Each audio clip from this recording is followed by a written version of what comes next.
Hello everybody, welcome to my YouTube channel. I am Dr. D.D. Kulkarni, working as Assistant Professor at Sri L.K. Koth College of Commerce, Sankeshwar, District, Belagavi. In the previous my two videos, we have looked into the meaning, definition and importance of report, types of reports and principles of reports. In this video, now let us look into what is the structure or the various parts of the report here. So the various parts of the report can be enlisted like this here: title, terms of reference, contents, abstract, investigation and outcome, illustration, charts and diagrams, recommendations and conclusion, acknowledgement, signature and bibliography. Title. A report should be titled here. I mean to say a report should be given a name and to whom it is to be submitted. And then it should also mention the date of submission and the names of the writer. So normally we are going to write a report on customer satisfaction towards the digital payment submitted by so and so on so and so date, right? So this provides a clear picture regarding what is the name of the report, to whom it is submitted and when it is submitted. Now let's come to the next one here, the terms of reference. Here it provides the details of the related to the names of authorizers. That means who has authorized to submit the report. Whether is it the government, is it the organization, is it some associations, etc. here. So, such terms of reference will provide the period within which it is to be submitted. Say for example, whether it has been sanctioned with only 15 days time to submit the report or 1 month like this here. And it also specify whether the writer will get any remuneration. Then the next comes here, contents here. It is nothing but index. So in case of the index, it will be given as the title of the each chapter. Say for example, if the report contains 5 chapters, so all the 5 chapters headings will be given and they will be given the page number against each chapter's name. And if there are tables which are included, say for example, a table showing the gender of the respondents, or maybe like a table showing the education background of the respondents. So like this here, there may be n number of tables may be prepared. So each table must be titled and they must be numbered serially, and in that index here the page number should be mentioned here. So similarly, if the reporter has used any pictorial representation of the data which he has included, so even all those charts, diagrams, they must be numbered serially here.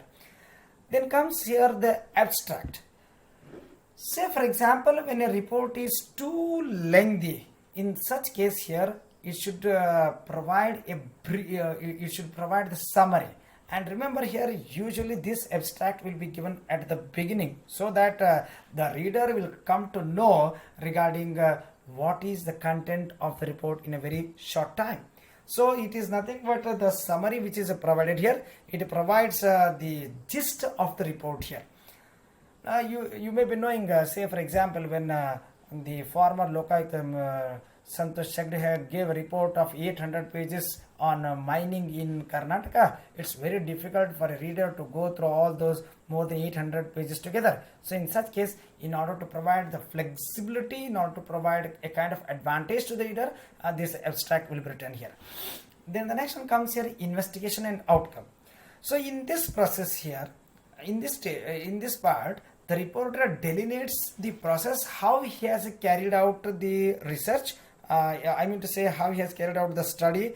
So in this process, the individuals or committee reports, they provide the date of the dates of visit to that particular locality, and or it may be like the frequency of the place met, or it may be like inquire with whom it is made, how they have collected the data, whether the data is collected with the help of primary sources or with the help of secondary sources. So all those things will be provided in case of this investigation, and such collected data will be tabulated. It will be analyzed with the help of some statistical tools, and if there are any hypotheses are formulated, they will be tested with the various statistical tests like JUD test, or it may be like a chi-square test, etc. And then after that they are going to write down the findings here. Then illustration, charts and the diagrams. During the course of the preparation of the report, a report writer may make use of the illustration, charts and diagrams, and all these are provided. The data which is collected, it's very lengthy, so instead of putting a table here, so that may be given a pictorial representation like in the form of a pie diagram or in the form of a Vogt-Eucker or histogram, etc. here. Then the next one comes here, recommendations and conclusions. The reporter should provide the recommendations for the policy implications. So such recommendations, they are the outcome of the study made by the reporter, and he should also provide the conclusion for further improvement here. Then acknowledgement. It is nothing but showing the gratitude to those people who have helped the report writer in preparing the report here. So here, in case of the providing the acknowledgement here, the reporter will thank those persons who have helped him in preparing the report here. And such acknowledgement, either it may be written at the beginning or it may be written at the end of the report, but usually the customary is that it will be written at the beginning here. Then the next one comes here, signature. The report should be signed by the writer here. So at the end it must be dated and it must be signed by the reporter. In case of the committee report, all the members of the committee reports, they have to put their signature. If any one of the members is against the content of the report here, then he should also sign as a dissented member. Then the next one comes here, bibliography. Here, during the course of writing of the report here, the reporter might have referred to books, journals, magazines, newspapers, etc. So he should list all those books by providing the author's name, publisher's name, the year of publication, etc. here. And in case of the journals, the volume of the journals, the issue numbers, and the month or the year of the journal in which it was published. So all those things should be provided here. So now let us see how the report will be prepared. So actually the preparation of the reports will be broadly classified into three categories, that is preliminary stages, then research and gathering of information, and finally the drafting of the report. So now let us look into the first stage here, preliminary stage, determining the purpose and the scope. Here the reporter should make his purpose very clear by formulating the objectives here, and he should define what the scope of the study. Suppose, say for example, if the person wants to study the customer satisfaction about the FMCG goods, so he should define what is the purpose, why he wants to study the customer satisfaction about the product. Then he should define which is the area, because the perception of the customers, it differs from person to person, and it differs from the level of the income of the people. So that's why he should define it very much clearly here. Then defining the readers. The reporter must be put into the shoes of the reader. He should ascertain the level of the education, because the report for a common layman is different from the report for the technical people. So he should understand the expertise of the reader, he should understand the age, attitude and position of the readers, so that will help him in writing the report here. Then the research and gathering of the information. So in this stage here, the reporter should plan the research, So a study may takes place a week time or a month time or a 6 months time here. So he should he should prepare a skeleton for the report within which he can work for that. So in case of the planning of the researcher, he should ascertain whether the primary data is required or the secondary data is required. If the secondary data is required, then how that secondary data is to be collected, whether is it from internet or whether is it from the published, maybe like from the reports of the government, or it may be say for example from the journals, magazines, newspaper, etc. If the report is to be collected through the primary sources here, then he need to define the source like interview method, or it may be like preparation the schedule like this here.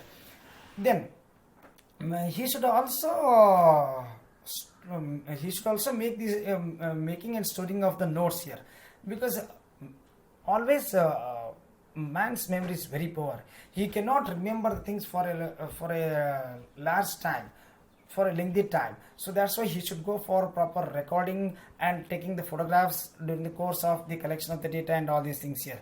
And then the reporter should make an analysis of the data. Here, whatever the collected data, it must be tabulated. First it should be classified, tabulated, then the frequency tables are to be formed.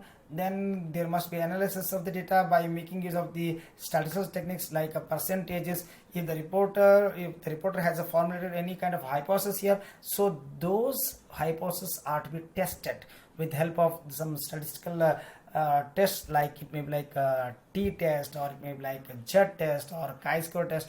There are a number of tests are there, so he has to prove what he wants to say by making use of the such testers here. Then the final stage comes here, the drafting of the report.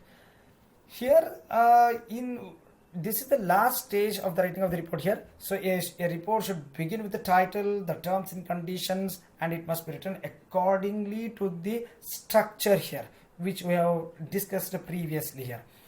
And a report should be free from all the grammatical mistakes, and a reporter should consider the principles of the reporter when he goes for final drafting here. So once it is the drafting is over, then it can be printed, and the reporter has to put his signature, and it must be dated here. Then a report will be written in 3 forms. One is a letter form, then another one is a memorandum form, and another one is letter cum text form. In case of the letter form, this is normally applicable to the individual reporter here. So it is usually meant for a brief and informal kind of a report. It is as good as a letter here. So it contains all the standard parts of a letter here. Then the next one comes here, memorandum form. It is normally used by the large business houses. Usually it is in a printed form here, and it will mention the name of the addressee here. And the last form comes here, that is letter cum text form. This is applicable for a lengthy report. It is usually used by the committee reports, and it contains it also contains the standard parts of the report here. So in case of the body of the letter is nothing but the investigation process and all those things will be included. So these are the 3 types of the writing of the report here. Thank you.